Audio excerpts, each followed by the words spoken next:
nezvipfuwo. Inyaya yaJesu patsime nemukadzi weSamaria. So I'll read. The woman said, I know that the Messiah is coming, the one who is called Christ. When he comes, he will explain everything to us. Then Jesus told him, I am the Messiah. Just then his disciples came. They were shocked to find him talking to a woman. But none of them had the nerve to ask, what do you want with her? Or why are you talking to her? The woman left the water jar beside the well and ran back into the village, telling everyone, come and see a man who told me everything I did. Could he possibly be the Messiah? So the people came streaming from the village to see him. Father, we thank you for your word. We thank you. Speak to us tonight. Instruct us, correct us, and empower us for the glory of your name. In Jesus' mighty name I pray. Amen. Theme and pure. It's a broad one. It's all about Jesus. Jesus the rock. So jana debate chidembu shidiki nokuti nyaya Jesu iya yakakura. Jesu ndiye Mwari, Jesu ndiye shoko. Jesu munhu, he became man. So my dimensions are different. Anogona kutaura pamusoro paJesu. Andinobata the angle yandinayo nhasi. Kune mukadzi akawanirwa nyasha ndobva aita access ndokusangana naJesu patsime. So padaverenga painga iri hurukuro mukadzi uyu anga akuudza Jesu kuti the Messiah is coming. Akauya, he will tell us all the truth. Ari kutaura na Messiah akauya, but iye ari kuti the Messiah achauya. Uyu achatodza chokwadi. Kuna kuti mukadzi uyu ari kurarama achimirira zvichaitika, but apiwa opportunity kuti asangane nezvinhu zvacho. Zvaari kuti zvichaitika zvanga zvichitoitika. Messiah achauya, ari kutaura na Messiah akauya. So aitora rumbo rakanaka. Naiye atodawo Messiah akatomirirawo. But it's unfortunate that knowledge yake, Messiah came where understanding yake spiritually are too slow to an extent that anogona kumira presence ya Messiah, but oramba chiti achauya. The Messiah will come, and when he comes, he will reveal the truth to us. Chinomunyima maybe chinova a blockage ku understanding yake spiritual is system maakarirwa akakura ari. It's unfortunate in our times tinonamata it's good to belong to a church, but danger ndeyekuti kupinda church pakanaka but ikakupinda it's disaster. Why? Because unoshandisa access izvo zvaMwari kupinda mauri zvakanaka ndikote zvakanaka zvakanaka kupinda church chakaipa kupindwa nayo. Why? Because ikakupinda unogona kuti wese asingapinde kwenyanga mati because unofunza kuti Mwari anopinda church yenyu ndomindset nevazhinji chandopinda yenu rangu rinototi miviri yenyu itemberi yaJehovha, iye anopinda inini ndinozochuza salvation kana Anglican. So those are systems of men that are good, but danger ndeyekuti they can hinder you the access yezvimwe zvinhu zvaMwari. Mukadzi ari patsime haasiri akaronga akataura kuti maSamaria neMajudha hadyidzani. She is a victim yeconstitution yanga iri available kudhara pamwe akaberekwa zviriko vakadenhana pakati pemaSamaria neMajudha asi mukadzi uyu naJesu. Inyaya yakagara iriko. So there are times we are born in a system inozokunyima access kuzvinhu zvaMwari. Akura achizvinzwa, but chinhu chokuti paida chinonzi improvement, kuimprove hakusi kupanduka. Let me be honest with this statement. Why? Nekuda kwekuti kuchurch pane patinochemera kuda kuita revival, but yet tikada kurevival zvakafa zvacho ndengo kupanduka futi. But vakatonyora poster kuti kune revival, but the revival yakatanga itenge ya revival. Why? Nekuda kwekuti kuimprove hakusi kupanduka, but Bible rakunoti deep calleth unto deep. Color TV payakauya inonge yapambira black and white yakayakuzorisisawo chokwadi t-shirt ndeye blue. So there are times kuti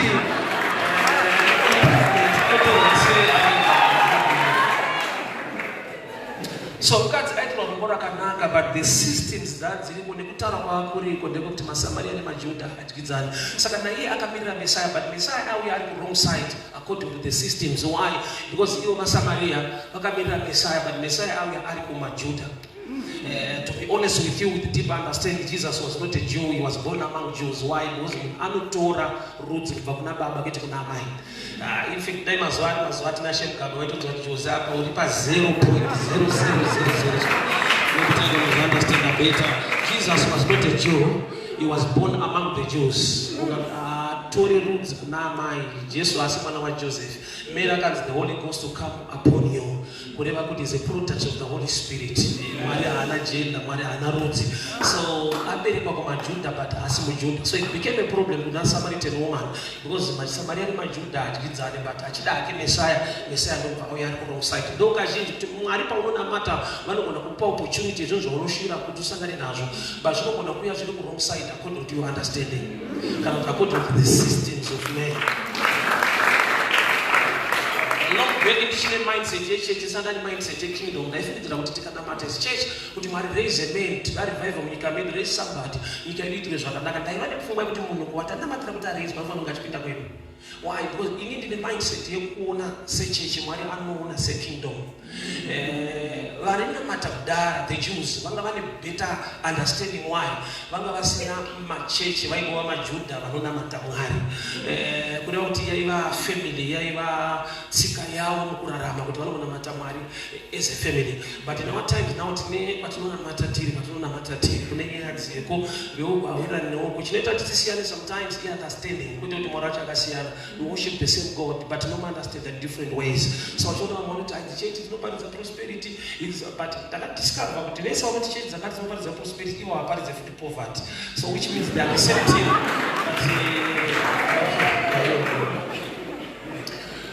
So God's I want favor, access na Messiah. But Mono wake naturally alikuona a Jew and that he was not a Jew but born among the Jews. Not naturally carnally, Bible not a carnal mind person cannot receive the things of the Spirit. So that just happy hapa is a Jew but is not a Jew. So that I want a Jew number one, kuona kwake kuli carnal. Number two, constitution itsika kwa akaberekwa kuti kune zvakataurwa zvainida improvement kuti zviregere kuinda favor kune vamwe. Munozana tine vanhu kuti vakavenga vanhu kwete nokuti vakatadzirwa but vakaudzwa nanhingi kuti vakaipa. So there are times that we go back to hotspot and it's original. Hotspot comes the hotspot or to hotspot. And ukakura une mindset, une picture yekunzi ninga akaipa, even akagona chaagona agoni. Why? Because kuneso ukavenga agoni, even akatogona agoni. Because ukatona agona urata uchamuvenga. So mukadzi uyu aberekwa mu system iriko yainida improvement. Yainida improvement. Why? Nokuti vakatadzirana vakatisadyidzane ndevamwe but hamusirimi. Kune imwe knowledge, kune imwe information iri valid nekuda kwetime yayo inozotadza kuva valid in a certain dispensation. For example, pana ndichita O level inini kudhara mai vangu vaindiudza kuti pana patidika muzukuru atiti munhu anombitiswa atiti mhosva but uchikoro kwabviwa ndamusociety ndaakushanda the same mother vakaya vandiri vachitochema kuti ndofere sina muzukuru unyatsona munhu iwoyo anoda muzukuru kubva kwandiri but ane time yanga asingade muzukuru kubva kwandiri saka pavakataura zvainga zvine chekuita netime. So ukasaunderstanda kuti kune zvinhu zvine chekuita netime Mwari wedu haashanduke asi unozoenda kuti Mwari anoshandura zvinhu. And I'll give you an example. Kare ainamatwa zvokuti vanhu vaenda nemombe nemakwai sema animal sacrifice kuti varegererwe zvivi. In our times ukati nadanganisa uregererwe zvivi watenda muropa raJesu. So pane improvement yakaitika haana kuchinja zveropa but akachinja type yeropa racho. So he's an unchangeable changer but you must get the revelation kuti mudispensation yedu ari kudei. Why? Ukaita zvaitwa kudhara zvanga zviri right zvinoita wrong today. You know kuti dai pakaita vanhu vakakopa Noah achivaka ark, they were going to sink. Even vakopa the right measurements, vatora the right type of wood. Why? Nokuda kwekuti chakanga chawanirwa favor is ark. Bible rangu rinoti Noah found favor in the sight of the Lord. So you can copy what Noah is doing but you can't copy grace. Chaitofana kuita to join Noah than to make your own ark with right measurements. Unaita wrong pakuvenga the person ane grace. So akaberekwa mutsika mu system yekuti awanirwa nyasha access yekusangana na Messiah but anotonzwa kuti aiwa asitoramba takamirira because achauya. Sei uchida kuramba wakamirira zvinhu zviripo inyaya yekuti ane makudzirwa akaitwa muzvitendero zvavo zvinoita kuti even today itova a blockage kune zvimwe zvinhu. Tine vanhu vanotenda kuti zvimwe zvese muimba yaMwari zvinoitika but anonga kuti asakunoti maprofita enema achawanda. It's true but ukanzwa kuti maprofita enema anenge aripo unoti ichokwadi futi anenge aripo.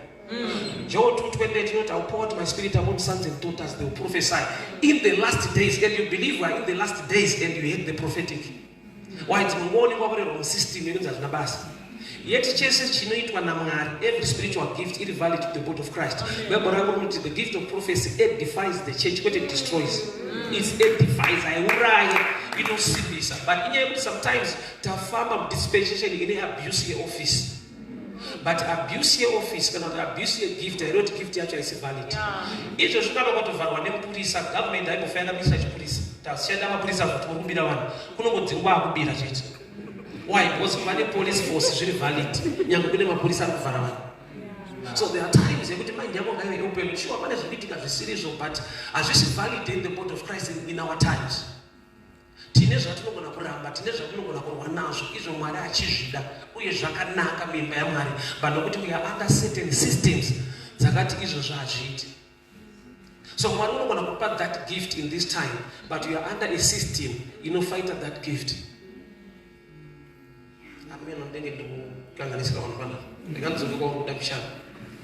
May God help me to preach this message.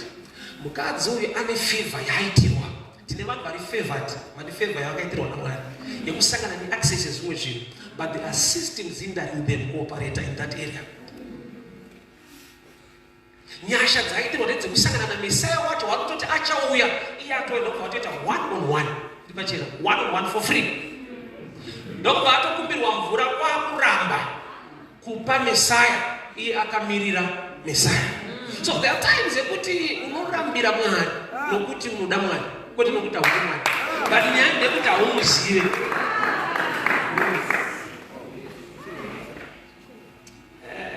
Mukadzi ane the issue of blood. Bible rangu rinoti wakabata the hem of the garment yaJesu ndokubva aporeswa. Jesu anobvunza achiti ndiani andibata kana kuti pana andibata. You know the story. Saka kana Jesu achiti pana andibata iro Bible richiti mukadzi akabata the hem of the garment.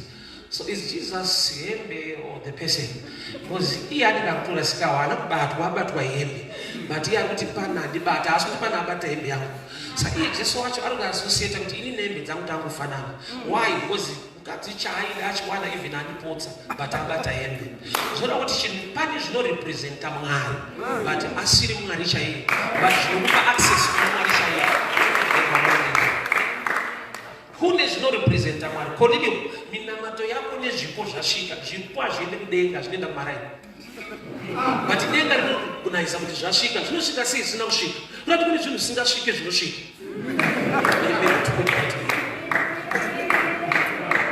Saka pane inetseka kuti saka kudenga ndekupi. Kana Mwari wachiti zvipo zvako zvasvika iye aipa vanhu maraini. Mwari wati saka kudenga ndekupi.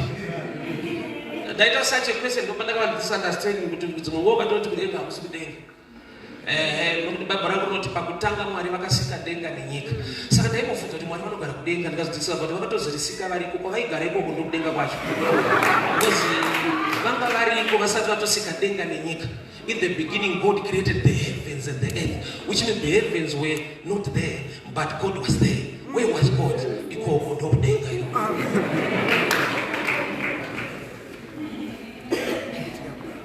So the Samaritan woman akukumbirwa mvura anoramba. But achiramba kudaro anotaridza kuti anonamata. Anotoda zvaMwari. Anototi takamirira Mesaya akazara nekunyima achimirira Mesaya. Saka zvinoita kuti une nyaya dzako but Mwari unomuda. Hatisi kujaja munhu unogona kutouya kuchechi. Sipataenda kuchechi ndiri mupfana. Ndati ndine munamata Mwari. Ini mudhara wangu ari very strict. Takurira muzaita. Mudhara wetu ukasarova kuchechi. Haudyi sadza, saka ndakaipindira sadza for a long time. Hawasingadidya mutoreresa chake. Vaitomuudza kuti aparidza ndiani paparidzwa kunzi kuti bii ndototorimuona kudai. Saka tiri sadza rangu is church. So tine different reasons anogona kuti drive kuenda kuchechi. Wotofunga kuti munhu azonamata Mwari gamba auya zoona munhu wake. Vanhu vane vanhu vavo. Amen boys, munodzingera. So access, favor, I wanna. But Jesu anyimwa mvura anakutsama. Ataura statement rekuti only if you knew. Dai waiziva ari kukukumbira. Kurati kumwe kusaita zvinhu mimba yaMwari haisinyaya kuti haudi, hauzive. Iwo Mwari wacho kuti vanhu vangu vaparara nekushaiwa ruzivo. Ukadzwa vakuti vanhu vangu vandobvuma kuti wakatotendeuka zvekunyika haudi wakazofira kuno. Vanhu vangu vaparara kutozopararira kuno. Chinokuparadza chi lack of knowledge. Nokuti mumwe knowledge yaana knowledge pamusoro pechechi yake. Ana knowledge concerning the things of the spirit.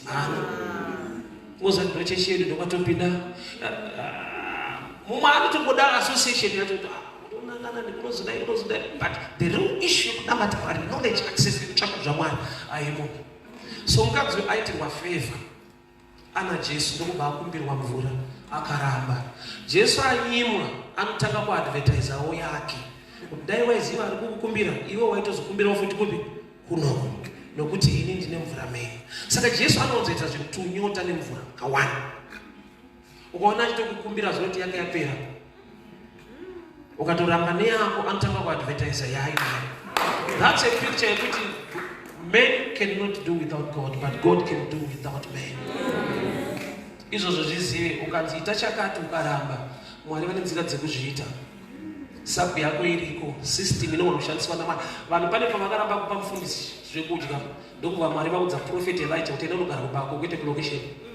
Ari kubako aipiwa chingwa nemakunguo nenyama zvaiuya nemakunguo. Usati vanhu vanga vapera vanga vasisade. But Mwari aida munhu wake, but vanhu vasisade munhu waMwari. Zviriko zvokuti unogona kusafarira mufundisi, but Mwari akamudana ajoine iwewe, anofarira munhu wake. Imagine makunguo ndo ari kushanda basa raifanirwa kushanda in the community to save the men of God. And at that time ndine munhu wandakasuspecta kuti ndiaitorerwa zvinhu izvozvo, because one thing I know, makunguo abike chingwa and abike nyama. Abadi professor kune kwazvaibva. Ende kwazvaibva kwacho ndakanzwa mamai vaenderwa naElisha vakuti fulana yangu ishoma, mafuta mashoma kudziwa.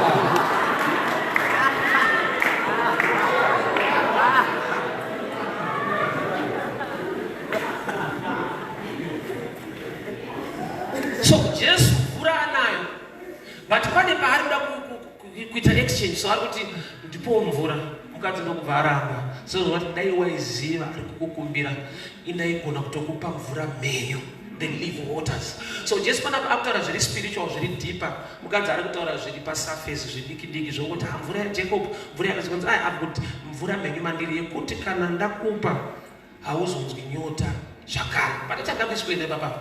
Mvura yaJacob ndeyekuti ukanwa nhasi mangwana unonzwa nyota unodzoka futi.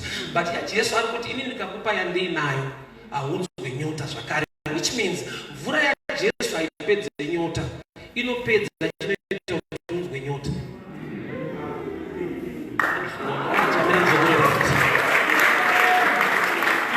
Kurati hauzokwanisa kunzwa nyota yacho kana wanwa iyi. But ukanwa yaJacob inombopera, but unozonzwa futi. Kurati haisi kunyatsobata the real thing chinoita kuti urambe uchidzoka patsime panapa. But Jesu nekuunderstanda nekuziva chinonyanyodiwa nemunhu akabvaida the prophetic side. Ndokubva ati mukadzi, go and call your husband. For the first time unzwa mai ava vachikwirawo muzvinhu zvemweya, ndokubva vati handina. Jesu ndokubva ati wataura chokwadi kuti hauna, nokuti kuna ariko. Ukamboiverekere nyaya.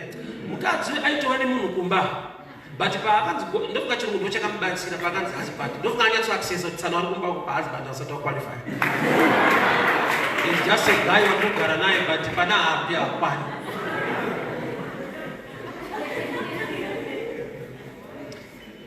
That prophetic understanding, I'll go deeper this way. Jesu parotara nemukadzi, mukadzi is the picture of the church. Jesu arikuedza kumuudza kuti the real husband is the one who is supposed to provide for you, like me Jesus, I can give you the living waters. But arikumba arikurega uchinotsvaga mvura, but arikumvura arikutoti ndinayo ndokupa. So this man ane mukadzi uyu anorepresenta law. Law haina kupa munhu ability to overcome sin, yakakupa munhu warning, kusaba usauraya.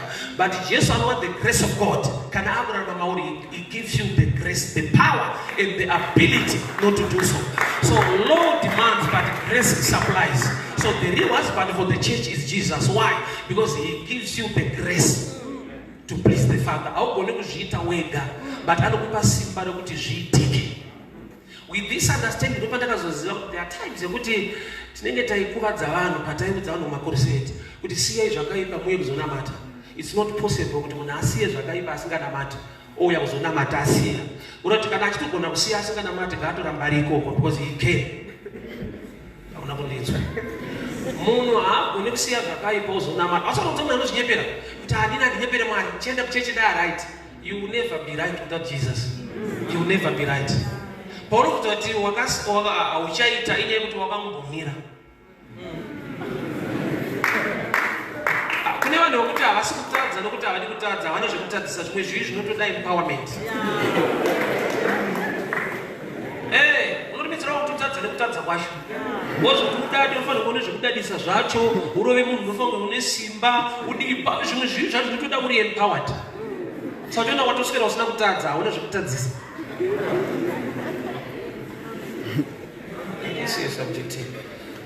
So, mukadzi uyu ane access. Asangana naMesaya. So paapiwa the prophetic message kuti wawinayi asi wako nekudii zvanzi akasiya chirongwa pasi akamhanya muguta akatanga kuna advertiser vaimuone murume wandasangana naye. Can he be the Messiah? Yet Jesu atomuudza kuti I am the Messiah. But mari muchine doubt but chamudriver iprofesi. And I'm sure we live in such an era. Yekuti the prophets, antu yamunzwa ataura nezvangu asi kuti yamunzwa ataura nezvake. Ataura nezvake Jesu ati I am the Messiah. But vanoda kutakura nyaya dzavo kwete dzake. Uyai muone murume ataura nezvangu. Chei yekuti uyai muone murume ataura nezvake. The Messiah side of the story hadi kuchitaura yaanoda kutaura ndekuti ndaprofitwa. Saka prophecy inoita kuti vanhu vauye. But I've discovered it's good. Gift, office in the kingdom yamwana.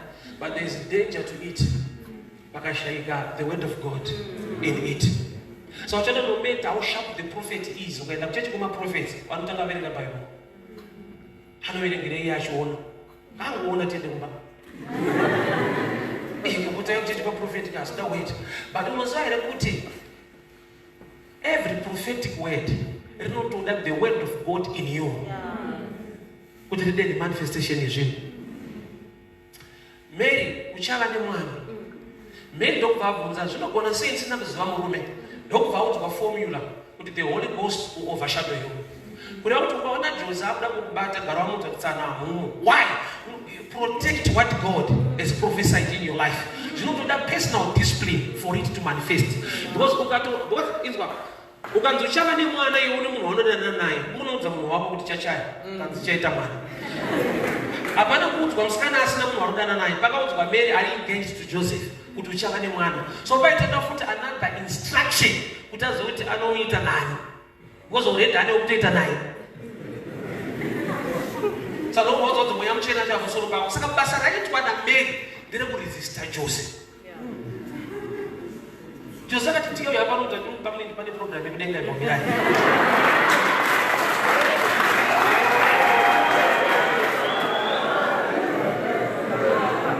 But you have a role to play by every prophetic message concerning your life. But I had to tell you, zvakanaka kubatwa musoro, zvakanakisa kubatwa mukati memusoro. Get knowledge, know what to do. Ukasaziva zvaunofanirwa kuita. Nyangu zvaka. Munandoona kuti yakuna Mwari zvinatedzei munoshamisa. Mwari wani kwachakonya nomunoshamisa haunzwe. Get information.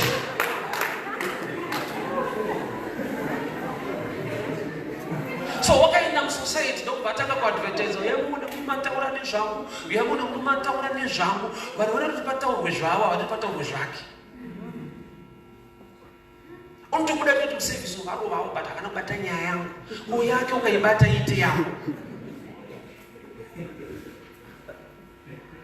Wadi kubata zvaari kutaura iye nokuti ndo zvine zvaunoda kutsvaga iwewe. Pakashayikwa waini pamuchato pakana pakapera waini. Jesu haana kuti tsvagai waini akati tutai mvura, which means it was off topic. Chachashota haisi water iwine. Zvodaita akiri kuti aigona kukwenya kuti ishe pashota waini. Because maakutotisa vanhu water. But obedience, vanhu pavakateerera vakatota mvura vakanopa mukuru wemutambo, it turned to be wine, which means zvaataura zvine chekuita nezvaunoda kutaura. Pamwe pacho haakuudzi zvaunoda kunzwa, anokuudza zvaanoda kuti unzwe. Ndakanzwa wachiti God speaks the right word in the right season, it's true, but it's another dimension in God. There's a deeper one. He speaks a word to create a season.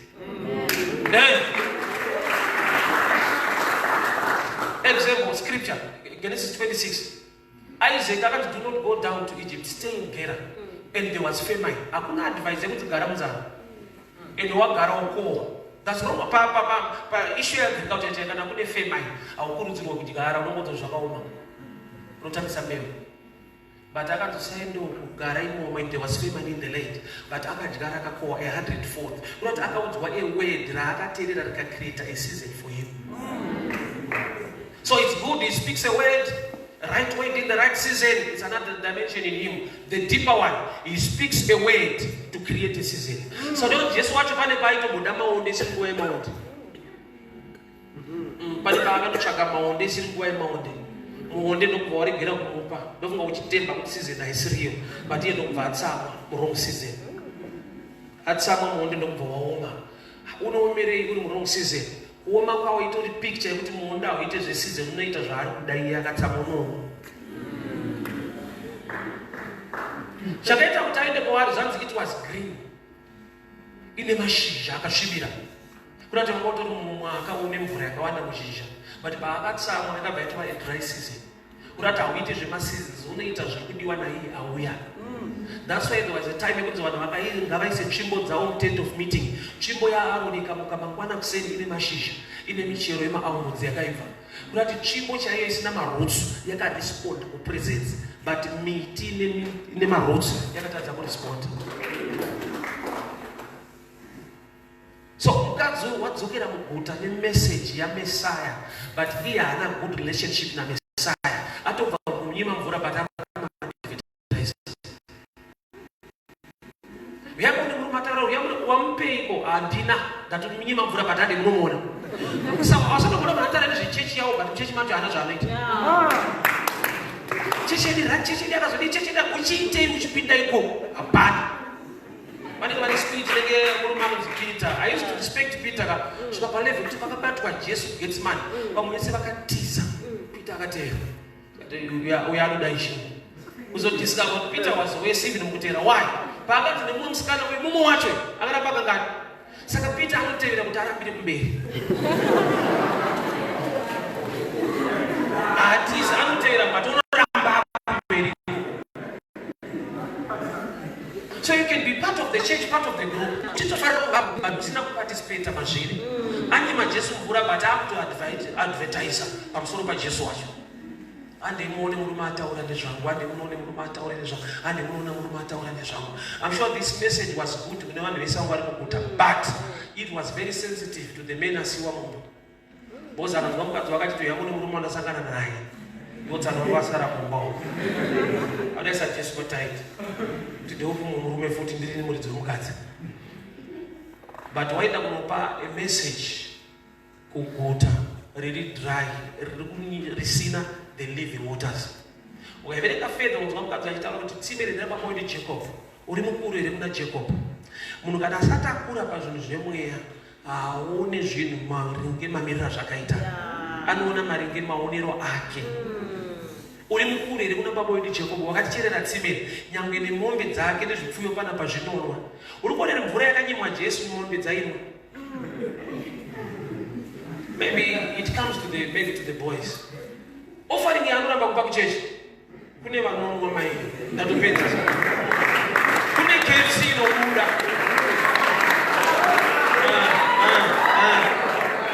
YekupaJesu haana but yekuti mombe dzinwe. Mari yake ndeyezvivanhu kwete yaKristu. Simeni ndiri baba wedu Jacob. Nyangwe nezvipfuwo zvinono. Kana titopa mombe mvura iyi, why not Christ? Nguva vanhu vanogona kufarira zvinhu zvavakudarika kufarira zvinhu zvamwari. She had access to the Messiah, but haina kushanda kwaari nekuda kwetsika uye nemaonero ake. We need to grow in the things of the Lord. Tine patinotangira iera kufira paunotangira. You must grow. Pane kukura. Unoziva mwana kana achiri murwa kubva pamukaka. nevabereki haataurwe naye because asati apa level yekuunderstand. Hakuona kutora mwana ukabvisa pazangu kuti mwanangu beef inoti nakei kudarika mukaka brai yakapenga mwanangu siyana nazvo izvi akanzwe unoisa kana mhiripiri panyatso kakavaviwa kakatarisa kuti amai avachiri chaivo chaivera time yaanozoenda kubeef anozoona kuti yanga iri favor but favor yakava nekuvava. So there are times yekuti zvimwe zvinounza improvement mulife mako hazvinakidze but ukaziva kuti zviri worthy kapeni kachakana basa. I love statement inotora madzimai panoti zvarakunorwadza ichokwadi but havasiyi akana ainopedza kudaro next year unoona achipusha ndimaiti zvinorwadza kumakusimudzira futi vakaunderstand the value yechaunozobata despite pain yauneta pass through. Iprinciple yelife iyo pane zvimwe zvinhu zvinoti rwadzei but zvakanaka. Ini ndiri kuchikora ndaivenga ticha inova ndosazoti unoverweka uzakana kuti ndofu brains dziri shalo so kuti tingomeko takamakwa tingorowa but unozodiscover manje kuti wandaida wacho asingarove ndianga ari rowa. Why? Because asingarove ari kuti imi handinetsa nemunhu future ichakugadzirisa in the future inorove wadzimai vako vana vako unoroisa vanhu vasina nebasa rese. Manje mukadzi wedofu vana vedofu vanori pamahwani but mudhara akaramba kunohwani akakuroisa imwe timu zvodai vana vaipiwa access yekubvunza dai takabvunza kuti hamusiri mukuturoveisire panapa zvaiva worth it zvaiva valid titaite pasi through shamhu idzodzo dzichishape destiny yedu. Like in our times tine zvinhu zvatinogona kunakidzwa nazvo zvinogona kutinakidza like zvemadrugs and everything else. My effects acho ndo ari dangerous but kaprocess kacho unoita ngekuita zvezvino so yondonzwa kunge ndiri kurasikirwa. I remember ini ndiri muvhangeri ndakapfuura nekubhawa ndaimbowa nekubhawa kubhawa kwataenda isusu zvinhu zvaitika ikoko waitonzwa kuti ndikasaitauka handisi gentleman. Dai asati Jesu akatiponesa taifira mataito iwo asina nebasa rese ozvatairegera kuita zvacho achibhadhari but zvaita kuti ungonzwo unongobhigwa uso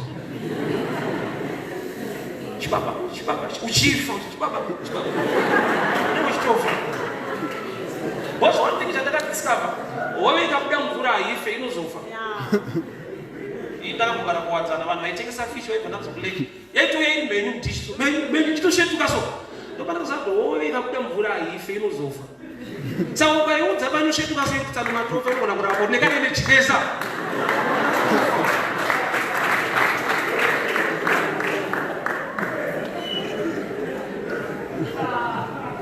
ungakudaro uri muprocess yekutokuvadzwa yekutourawo but nekaeneji nekajoyika wirira kwaka unozozwa kuti zviri right. Amene wandotara nice. Check your wave. Zvimwe zvauri kubigwa nekuremekedzwa nazvo as youth today itrade for your destiny but zvinototinakidze. I choose to preach sometimes from experience and understanding. Why? Because kana wakapfuura neikoko you know the real thing. Ndaimboudza vamwe pane imwe nzvimbo ndichidoro harivave runaka indainona runaka zikaita saka chandakarisira mwari vakanaka kuridarika nokuti ukaenda munhu anomoto racho harinake anonzwa kuti anongoti chenyu iri kuwa ingori testa imwe pastor there vanhu vakanzi musadye muti uyu ani muchiri wacho nzwa kuti waitwa nemuchero warambidzwa kuti waitoibva hamurambidzwe muti weminzwa bodai wari muti weminzwa unobaiwa unoregera wega ukona uchitorambidzwa so uri so attractive so lero ndezvo zvanhu zvaunotsurwa uchirambidzwa so unotonzwa kudzvanyirirwa. Hebrews 11:24 by faith when Moses grew up he refused akaramba kuitwa mwana womwanasikana waFaro. Saka rati by faith and not by age. Why? Faith comes by hearing and hearing by the word of God, which means akanzwa mwari ndokuzotiramba zvinhu zviri right. Imagine Moses abva kupalace kwaFaro akunoenda kumaraini kwawo. Let's say for example kumfarmhouse abva kustate house wanonomba advance kuti ndaone mhepo mufana wangu uri pari nani uri tsvageni kumachonyonyomo. By faith akaramba zvinhu zvaari kuramba hazvirambwe with natural carnal mindset. So uchiona pane zvaunoramba iwewe zvekuti vamwe vako vanze kuti wakasara. Why? Because vachizvitarisa so zviri right my effects, my results are right. The devil will show you the end result, I will show up the process and the joy involved. Yeah.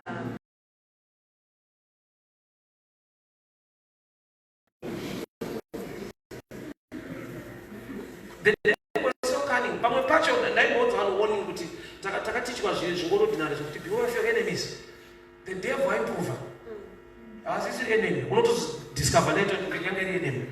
And to fire and to die, and to throw some load. And the devil, and to I miss you. Eyes.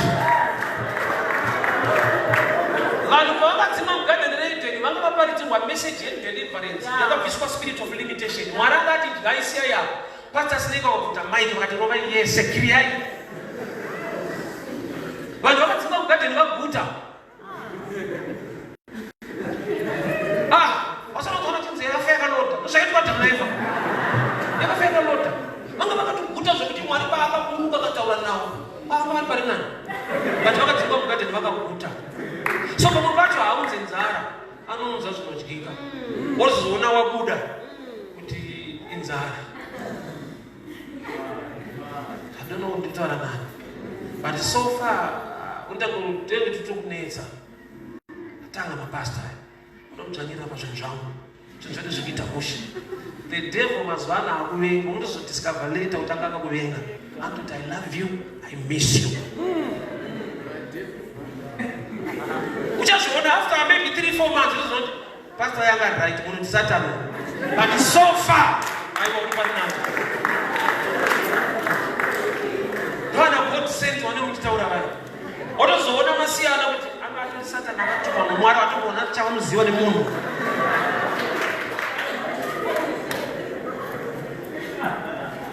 Could you go to more dangerous than going to prepare? Unataka start vitu zote pana mtaka mama. But ukadiwa unopa moyo wako. Ukaku betray. Bukuda 1 Kings 3:16 wakati weka na one room wakabina na mwana. Bachaita twagere baloje one room ma face. Asuma kazoita zviri nande bono ndine mbava yangu mba. Izvo zvine mbava yako bata usatoita zvinhu. Yeah. Une enemy yako bata pane zvinofana kuti chikaimprove. Ndobona kuti munhu asi right. Pane kunokudiwa kwete nokuti uri right. Auspirit. Ndakuti ukaona usikusangana Satan zvinoti kuna matastereki. Pangoti kuenda same direction sotsuru sangana. Tori msekutrenda mantu kupesani kana. Sure, my time is done now. But nyasha dzamwari dzinoona kupa mukana zvimwe zvaunochemera. But ukashawa the same way, you continue to wait. But it's already given. Why? Because by now to in nzira yako. Ufunge zvamwari zvinouya nenzira yake. Mwari anopindura sezvaanoda kudarika sezvatinoda. Why? Because anoziva zvakatinakira. Zvimwe zvatinochemera hazvina kutinakira. But zvinotinakidza. Asi hazvina kutinakira. Mwari unotoziva kuti prayer yaitwa apa ndikatoianza sezvaari kuda kuvara. Uchazodiscover kuti imwe ma-answers, ma-prayers hasina kuanswa naMwari. The way you're wider, do I get the best answer? Why? Because Mwari anoziva ramangwana, munhu anofunga ramangwana. But Mwari unotoziva.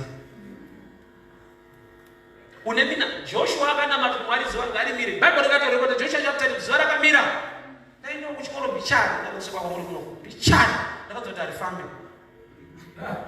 Unomuziva aimakuziva zuva arifambe. Chinotenderera i8 but kuna kufundisa kuna mata zuva rimire rakamira. Kende rikatomira iro rakamira. Chakatomira paino chiziva kuti chii. Arisirire bhozi rakatomira kudaro.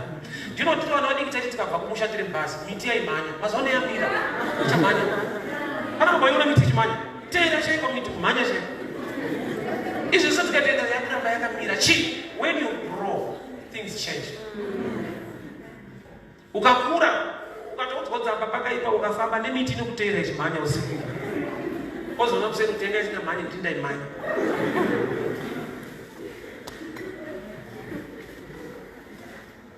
The Messiah is coming.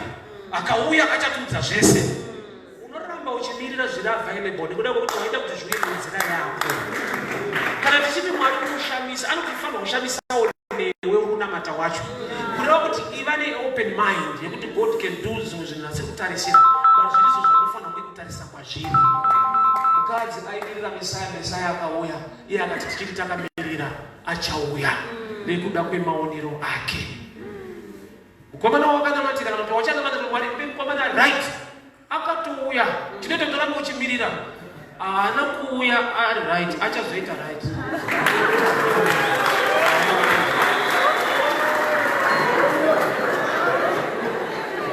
Aba boys nimafana unyatsoomera ndakusimbisa aya. Chaita right.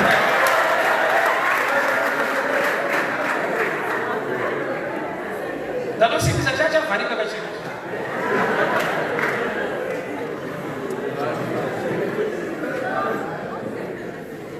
Because there are times yekuti Mwari vanokupa Isaiah 9:6, unto us a child is born, unto us a son is given. Mwari munaita ropa paJesu. But takamupiwa a son, but akaberekwa as a child. Which means a son you are waiting for. You are the one to create pregnancy, feed the baby until he grows to become a son. So Mwari pamuwacho vanokupa answer isiri fully, but iri half done. Inoda kuparticipate kwako kuti iwe fully done. Saka ukada zvakaita kudhara, zvakapera kudhara, zvimwe zvacho zvinopedziswa nekuita kwako. Youth church abana baba ndina matiri kuti Mwari andipe musikana right. Yasatsa kumboita prayer, nyaya yaidi prayer kwakawanda. Iwo ukaita right, law of attraction. Right joya. Iyo Mwari akatendeka. Babi pacho kuti wausi right, Mwari ubva akupa muna right. Andikadzvanyira muna Mwari ndiwo munhu wese kana. Uri kupisa, ukahodha magumbezha kuti Mwari ndati atengwe, uri kupisa.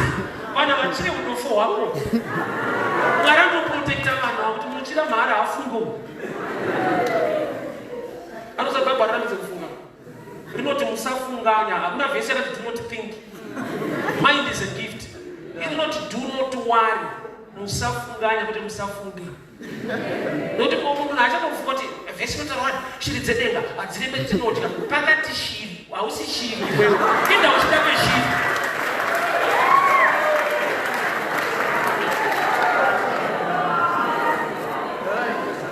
Usipo mukupa kukota peshiri, iko pakatonzi shiri. Yako vhesi inoringonzi anopafadza kubata kwemaoko kuda pashiri ipapo.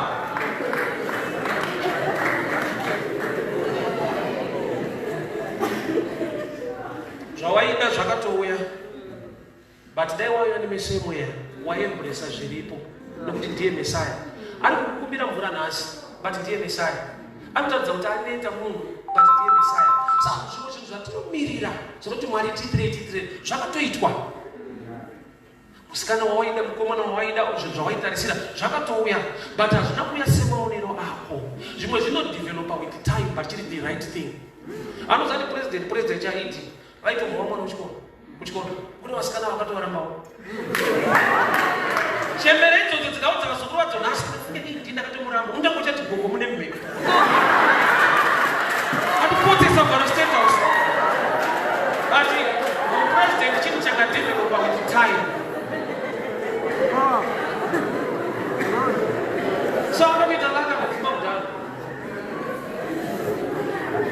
Kune zvinoudzwa naMwari in your life. Develop. Unto us a child is born, a son is given. She's only given kudhara, but you give birth to it, develop it to become what God has already given you. Zviri already done kazhinji zvine danger because hauzivi the process zvakasvika sei ipapo. Ndinoona kuti musikana ari munhu ane vision anda munhu ari established already. Ukamupfimba kuti ndazoita mabhazi, ndazoita marora, kuti kana wazoita uzouya. Kwazomupfimba nevision ini kozvikasaita. Imagine uenda kupa kwenye dadhi wako Mungu ada kuzoita zvakati ada kuzoita. Unomuziita mushe. Wakatoita kudhara usiku uno. So zvimwe zvawakanamatira kunazvo, but zvinodevelopwa netime, understanding nediscipline. Zvinodevelopwa netime, understanding nediscipline. Unoziva discipline ikashaikwa unotofunga kuti waroiwa. handizivi mhepo dzavanondosimudzira. Mumwe akamboyafundisa namba 3 ndikabata mara ndizoti nenda kupi, ndikatisana namate iwo ukaibata unoenda kupi. Ndione problem. Iwo ukatoshaya discipline unofunga kuti pane mushonga.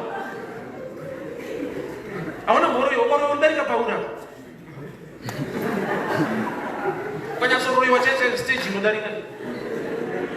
Inde ungoshaya discipline semunhu zvako. May the good Lord bless you. May the good Lord favor you. Thank you so much.